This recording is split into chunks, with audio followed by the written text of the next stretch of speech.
Hello and welcome to In the Kitchen with Rachel J. Today we are learning some how-tos and life hacks. We're going to start off with how to peel a potato.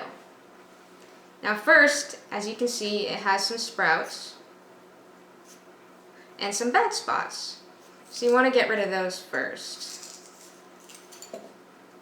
Now that we got rid of all the bad spots, we have two peelers we can choose from. There's this one, which is nice for getting out other bad spots like that, the divots, but this one is much sharper and much wider, so you get rid of more skin with each stroke. The important thing to remember with sharp objects is to cut away from yourself so as not to slip and cut yourself, of course. Now this is quite a nice peeler. Almost. Ow! Yeah, that's not good. Right then, and that's how you peel a potato. Next, we are going to learn how to cut an onion without tearing up. How is this possible, you may ask? Well, goggles.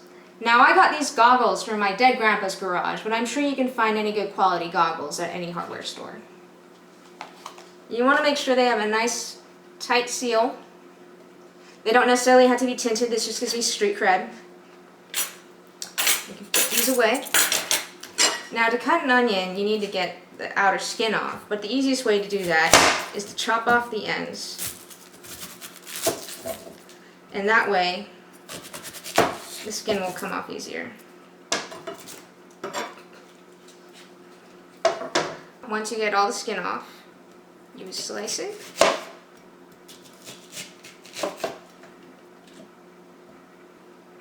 And then you dice it. Now one more thing to remember. Make sure your goggles have a complete seal before you start chopping onions. Dang it! Now we're going to juice a lemon. In order to avoid getting lemon juice in your eyes, you could use regular safety glasses, but that's for amateurs. I prefer to go for the full face mask. There's always the traditional lemon juicer available. Or you could do it like my uncle does and use his bare hands. Remember, if you need lemon zest, do it before you slice your lemons, and do it definitely before you start juicing them.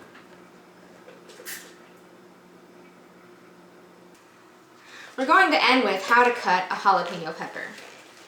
Now, if you're not comfortable handling peppers, you're going to want to make sure to wear gloves.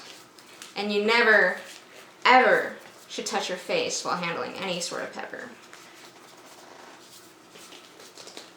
Now, it's the membrane and the seeds that give the pepper its spice. So we're going to cut it in a way that we will avoid as much of that as we can. Now first, we chop off the top to have a flat surface. And then we start to slice down the sides. Oh, I can smell that.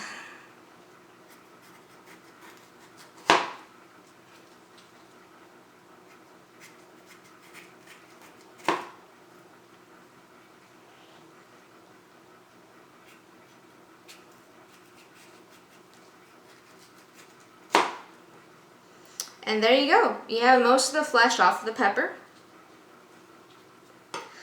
And, as you can see, there are no seeds in it.